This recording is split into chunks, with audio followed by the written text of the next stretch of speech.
sort of critical urgency paradigm.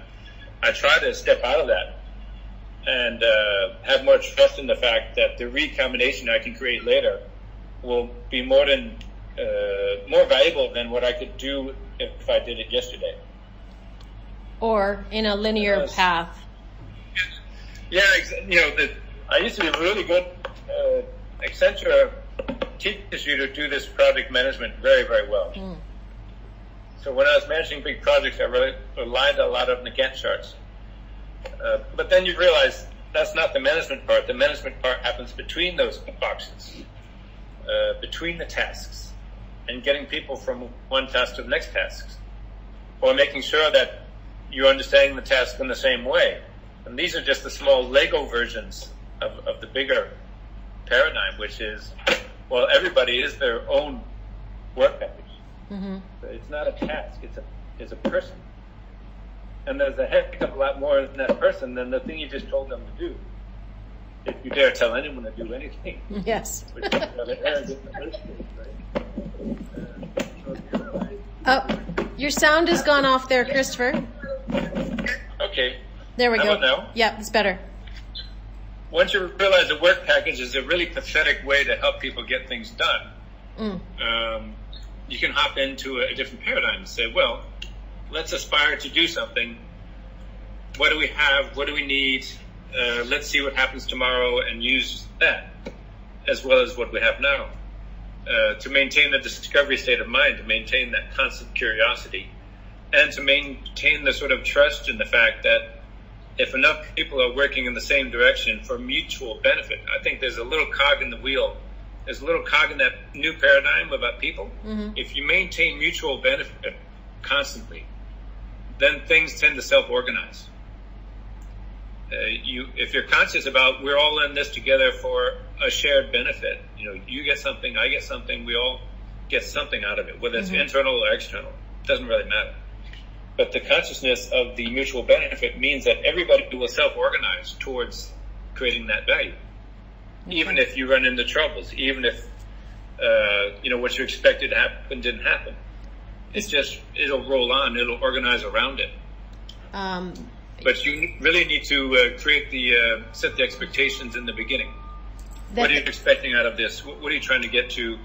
Do you see that merging with my interests? If you do a lot of that upfront work, then the long term really does a lot of its own work.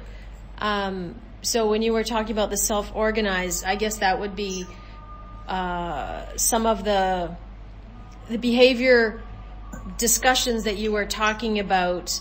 So it doesn't, because some people want to fit in the work package and stay within the coloring within the lines. Yeah, and there's a lot of place for that as well. But that's an incentive for them.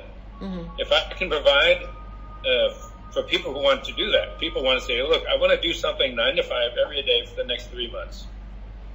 And I say, great, that fits me fine. Here you go. What do you think about that? Could you fill out the other 2 weeks? What do you think would fit? And then we do the work plan. And it's not nice to have that tool set. It's kind of a basic, take out your hammer and you hit the nail. And a lot of people just want to do that. A lot of people want to just hit nails all day. And I really appreciate people like that. I'm still, doing my collages, and somebody needs to put the frame together or find a canvas to paint on. So that's a good thing. But likewise, people you don't understand in the beginning, they also have a part of that, and then eventually something emerges where you finally realize how it all fits together. And the funny thing is, if people don't fit in, they're probably going to disappear, either quickly or slowly, but that will disappear. It's part of this self-organized concept. And they go on to something else. But if they're still there and still really trying to get in there, and you haven't realized why yet, then it's your own discovery that's missing. You're still missing that sort of piece of curiosity. How does this fit? How do we make that? And are you talking about people and information? Yes. I have lots. I'm an information addict. I always collect all kinds of information, and I have like these different piles on my desk and different folders in my computer, and always learning all kinds of stuff. just natural curiosity, but I never know exactly why I need it.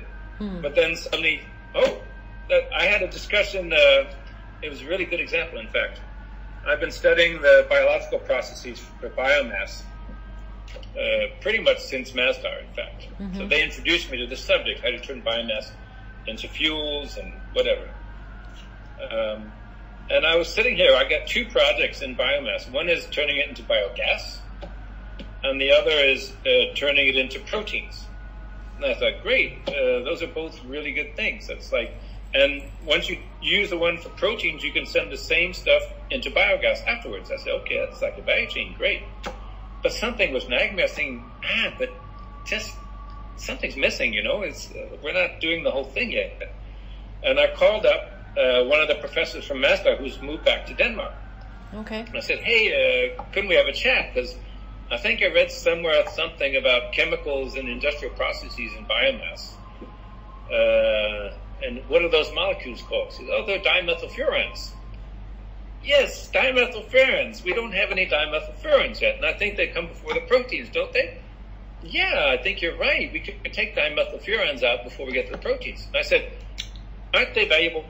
He says, yeah, they're really probably the most valuable stuff you can make out of biomass. I said, okay, well, let's do a project. He said, well, great, there's an application for an innovation fund in August, so let's write this up the next 2 months and we'll have to start it.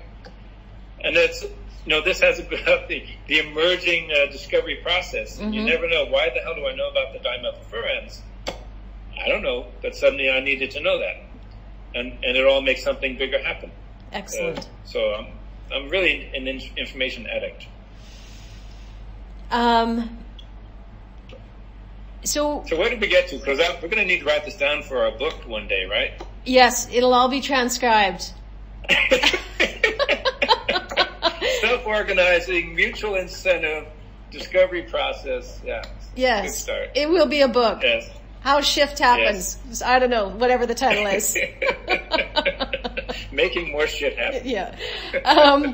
So the last question here is, if you were to guide future leaders on developing a systems thinking mental model, what are one or two of the key learning lessons that you think they should experience or know or learn or adapt to become a systems thinker?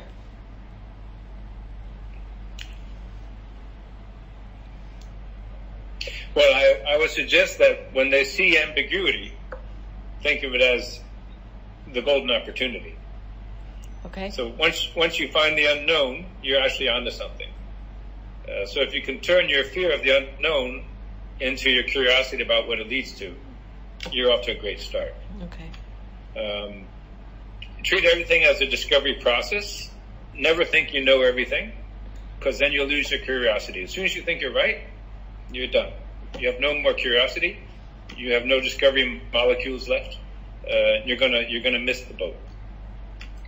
And then I think the mutual incentive element, that's a key pivot point. And the self-reflection. Okay. That's probably the last tool. And why is that?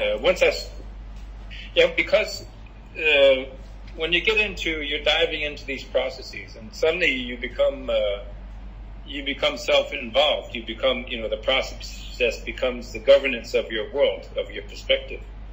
And therefore you lose perspective. You lose sight of the opportunities. So if you don't reflect back, hey, am I doing the right work? Not just doing what I'm doing well.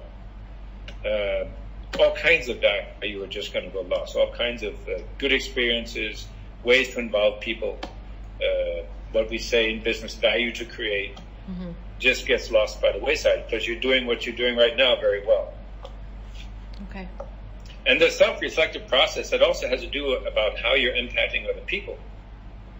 Are you impacting them so that they're getting better, or are you impacting them so that they're just getting things done? It's kind of a tough, critical view to take, but once you learn that as a habit, you get a lot more out of the whole group dynamic. You're saying all the right words. No, lucky me. I haven't read a book in a couple of years now, so I'm way out of touch. Do you have anything that you think you can add? I know that, like,